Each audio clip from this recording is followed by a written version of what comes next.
Hello, everyone. Welcome to Cyber Inspiration Podcast. My name is Evgeny. I've been around cybersecurity for the last 20 years, and I have a lot of experience working with a variety of cybersecurity vendors. My main work is vendor consulting and cybersecurity advisory. As part of my passion in technology and cyber, I was intrigued to learn how companies start. I started the podcast to understand the thinking process and what motivated people to start their own company. This podcast is also affiliated with Security Architecture Podcast. I have a pleasure today to have Roy to talk about his company and his journey. Roy, can you please tell me about yourself and the company? Hi, everyone. My name is Roy Fridman. I'm the CEO of C2A Security. This is going to be a very interesting podcast because actually, I'm not the founder of the company. I'm the guy that transformed the company to something a bit different. And I guess this will be part of what we're going to talk about today, right, Evgeny? 100%. Yeah, it's a bit different podcast. You will take one vision and see how the vision changed. And I want to see how did you validate that this vision is actually makes sense and what the market research you did. But before that, maybe you can do a very quick elevator pitch about what the company does or plan to do. Sure. So C2A Security is the only automotive-focused cybersecurity DevOps platform. And what we are trying to do is to streamline the processes of cybersecurity for the automotive products to make our customers, the OEMs, the tier ones, and the other providers in this ecosystem, have them produce products in a more efficient, cost-effective, time-effective way, and at the end of the day, produce more business value to their customers. We are turning cybersecurity from a limitation into an actual business enabler. I really like the statement. I think it makes sense. With such a connected infrastructure and the cars pretty much connected to the internet, I think it's very important to have them secure. None of us want the car to be stolen or have even bigger problems. The car will fix it. The car is the computer now, or it's going to be a computer on wheels. If you want, you can call it an iPhone on wheels. If you're an Android guy, you can call it an Android on wheels, whatever you choose. So the car for 100 years, it was basically hardware, but now it's software. And if you want to take the analogy and understand what it means to have software and connectivity with connected electric and autonomous vehicles, go to the IT world and understand what it means to really manage software at scale. Hundreds of millions of lines of code that exist inside the vehicle. This transforms the way that this industry is going to manage itself, and companies that will want to remain competitive, to release cars faster, to be able to connect to electric vehicle infrastructure, like charging stations, they will need to change the way that they manage software and protect their assets. I like it. So the company been around for around 5 years. You came to the company a year ago, and as you mentioned, you changed the way the company is going or where the company is going. And I'm wondering, what was the validation? How did you know to take it to this angle? Yes, just to be very accurate, the company exists for 7 years, and I've been around for 1 year, as you said. Basically, the company started focusing on in-vehicle security for the networks and the ECUs, the endpoint computers of the vehicle. Now, this makes a lot of sense because it will be needed. But when talking about, let's call it financially, as a financial CEO, a guy that came to generate revenues, in-vehicle solutions have a couple of challenges with them. One is the challenge that the cycles of sale are very, very long, many years, because you are talking about the production cycle of a vehicle. Second, you compete with very large companies, the tier ones basically, that sell to the OEMs this solution. And last but not least, today, the software BOM of the vehicle is still not advanced and big enough, so let's call it the margins on selling these kind of solutions is not very big. So all of these reasons made me think and look a bit on the industry itself and look at my assets, the technology that I've developed for the last 7 years or 6 years. And I've done extensive market research and talking to customers, talking to hundreds of customers to understand and validate what is really needed today.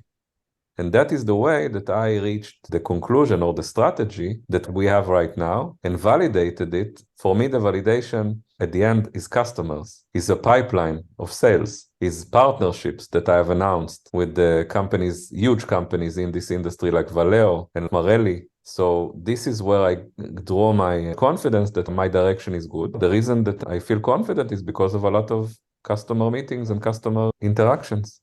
When you change the direction of the company, did it fundamentally change the product as well? Does it mean it's a new product, or just the way you develop it or the way you position it's different? When I joined C2A, one thing that I needed to know is that the technology assets and the technology team is strong enough, because if this was not the case, I would not have joined C2A. So this was my baseline. I saw a lot of building blocks, a lot of technology assets that I can utilize in order to package and sell the right product. So the answer is definitely I changed the product, but I had enough patents and IP and technology developments to do that. If I didn't have that, then I would not have the base of the pyramid, and I did have that. I'm guessing every customer is going to be unique, and every customer will potentially going to ask for a different feature. How do you prioritize which feature to develop? One unique thing about having a cybersecurity DevOps platform or an automation platform is that actually automations can come in different shapes and forms. You need to be able to integrate into tool chains of very big companies. And for that, you need agility and flexibility in your tool. So this is like an inherent requirement when selling a DevSecOps platform. So even at the beginning, when I come to a customer, at the end of the day, I'm looking to understand where are the development and operations automations that will make his processes more efficient, will make him save on headcount, save on time. And every customer that we interact with, every customer that becomes our customer, we basically increase and build layers and layers of automation, and that at the end of the day allow us to really quickly adapt and customize for others. So that's the reason I can be very agile and still customize for different customers. People in general don't like change. So you coming over when the company been around for 6 years and introduce change. What was the motivation? What was the way for you to explain to the people in the company why you're doing the change, and why would they be happy to still work in the company as well? I think that one of the biggest assets inside C2A are the people that work for this company. They are extremely motivated to make a change and basically enable this mobility revolution that we are seeing. And there is some inherent belief in our company that cybersecurity is a big enabler for the mobility revolution, same as cybersecurity was an enabler for the internet revolution. This is why we're seeing all the Palo Altos and the checkpoints and CrowdStrikes thrive, multi-billion-dollar companies. And this will be the same in automotive. So it was very easy to, let's call it, transform internally inside the company, to direct the product in a different way and make the change, because the same vision still applies. We are enabling the mobility revolution.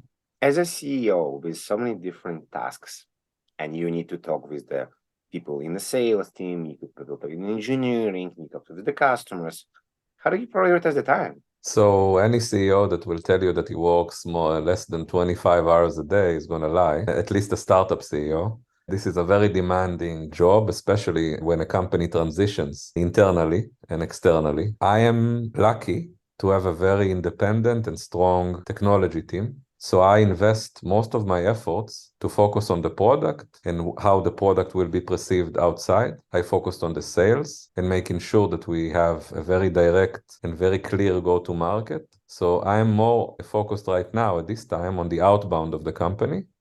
And the inbound is actually managed very well. So I'm fortunate for that. You mentioned every CEO that start a company work a lot of time. And from my discussion with the CEOs, a lot of them also involved in the sales process in one way or another, especially like the smaller they are, the small customers, and they become bigger customers. And it makes sense, but here's the problem there. You need to rely on your sales team. Like, in what time you let go and say, okay, this is you, client, I'm not going to touch it. And you decide you're going to move to a bigger client. Very dynamic process here. There's no black and white here. If you only knew what the nerve you're touching right now, I'm sure that Vir is just sitting there laughing his head off. No, this is a very astute and very smart question. And the answer is that when you are a small startup, first couple of deals, the CEO must be involved very deeply into these deals.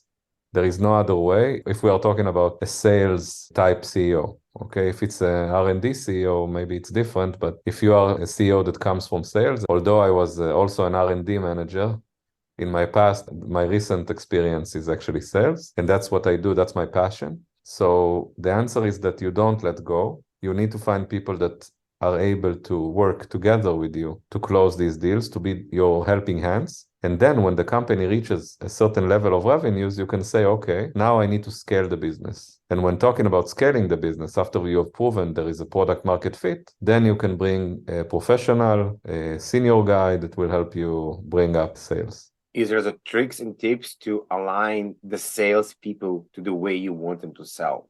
I can tell you that I don't have big tips. I know automotive very well. This is an industry that I've been a lot. Most of my sales side career have been in automotive and in enterprise, very big sales, very long sales cycle. Anyone that is involved with the customer needs to understand that sales is not about going to dinner with the customer. Sales is about creating trust and credibility, creating a long-term relationship that the other side understand that you are his soulmate and you are going to stay with him and you are going to build together something that is successful, especially when we're talking about startups and new technology, that it's not going to be a 5-minute journey, it's going to be a 2-year journey. And at the end of the day, you must be able to incredibly manage expectations with the customer because you are selling a lot of the times things that half of them work and half of them will work. And if you, sorry for my French, if you will bullshit the customer, if you will not tell them the truth, you will lose them at a certain point. You need to be very honest. And the magic, the real good salespeople know how to do this management without scaring the customer away. They know how to sell a vision, they know how to sell something that is real, and they know how to manage it step by step towards a very long, successful relationship. This is what makes the best salespeople. Very good answer. I'm sure as part of the work, you have a lot of pressure. And sometimes you probably have bad days, good days. We'll talk about the bad days later on. But is there a trick you do for yourself to get back to yourself? Some people meditate, some people going for a run, workout. I'm not a good example for that. Unfortunately, I'm like a crazy workaholic that focuses a lot on the work. I can tell you, maybe it's funny, but when I want to relax, I close the door, I close the lights, I open up TV series that I really like. Sometimes it's The Office. I don't know if you know this series. Yep. And it makes me laugh. So that kind of calms me down. I think it's a good way to do it as well. Why not? I don't know. It's not sexy as running or meditating. Hey, some people going for a walk, some people talk to friends, some people going to play volleyball. I think everybody doing whatever they need to be doing. It's, in my mind, wrong to tell everyone how they need to live their life. Everybody need to find their own path and their own way. This is how they become magical and true to themselves, as you say, If you will go back a year ago, when you just started, if you can give any advice to yourself, what is the advice you will give to yourself? One advice that I will give myself is to pick the right team faster, assemble the right team a lot faster, and make very strong and decisive decisions relating to the team that works with me. In making this a success, I've learned during this year that in order to succeed in a startup, you need a successful team that manages the startup. It's not only about one person, it's about a team. And the second thing, it's setting boundaries in terms of how much time is invested in work and how much time is invested in other activities. I want to drill a bit deeper on the right team. What does the right team mean? Is the people like you, people that are different, people that are going to listen and say yes, yes, yes, or people that are going to say no, we're going to do it different ways, we're going to challenge you? I personally really like the ones that challenge me because I'm an alpha guy. And at the end of the day, if I'm not challenged, everything is done my way. And that's not always good. In some areas it can be, and in some it can't. So I prefer people that can challenge me, that have enough experience to challenge me and motivate me to think in different ways. I really look for professionals. I respect professional people that know what they're doing. And then it's very easy for me to give respect and listen. When I do have a challenge, when people are not considered, in my view, professionals, to let go or be able to listen to advice, I admit this is one of my weaknesses. Okay, let's go even deeper in this case. In our industry, we have resumes. And if you're looking for a sales guy, VP of engineering, you ask for a resume. Now, the resume will not always show if the professional is just a resume, and you may see it differently. What in your mind the better way to see? Would you invite everyone based on the resume? Would the resume give you some kind of first qualification, and then you want to talk to the person to understand is they a true professional and they're up to your standards or not? The resume is always a screening mechanism. If you want to hire someone, you need to make sure that he has the base qualifications. And by the way, I'm sure that you are losing some good people like that. Unfortunately, some people may have no experience, but they are superstars. It's impossible to open up everything to everyone. You need some qualifications when you try to hire someone. The way that I want to screen people usually is also by giving them a task that I can see how they operate. If it's a sales guy, I want him to pitch the company to me. And I'm not looking for him to tell me everything exactly like it is. This is not the point. I want to see how he pitches. I want to see how he explains things. I want to see how he answers questions. I want to see if he's deep enough. I want to see if he's using his ears and not only his mouth. Usually, for me, the best way to analyze is by giving a task. Great. We're going to transition. We're going to move to what I call the dark side. And this is where we talk about stuff that didn't go as you expected. And maybe stuff that you're like, oh my God, why did I even join this company? Like, why? Just quit and just do something else. Or maybe do barbecue or go on a sub. So tell me some stories. You don't need to mention customers or names that you like wish it didn't happen to you. Or maybe that happened and you learned something from it. When I joined the company, I found out, at least for me, that I'm a very process-oriented guy. And unfortunately, at the beginning, at least, the company was not very process-oriented. Everything was like a bit of a mess or a bit of chaos. And I don't like chaos. I like order. This is me. And trying to change a company of 6 years of people that were not managed in a certain corporate or maybe more ordered work style, to change them, it's a task that I'm still struggling with. It didn't end. For example, writing meeting summaries with meetings with customers. This took me a very long time to try to install this mechanism in the company. So if you ask me what was a big challenge for me, this changing a company that was less process oriented into a company that works with processes, because I think it's critical to success. Okay. Anything else? As I said before, I think one of the more challenging things is you must have a management team that you really trust and you can work with in harmony. And this was not a complete disaster, but there were elements inside the management team that were not what I was looking for in terms of the synergy with me. Nothing personal on anyone. So this was another point I needed to work on and fix. And this was another big challenge. Roy, thank you very much. I really liked the episode. A lot of good tidbits, as we say here in Canada, and tips for people who are going to listen and maybe they want to start their own companies, or at least understand what you guys do as well. Thank you very much. Thank you so much. Thank you. Great being here.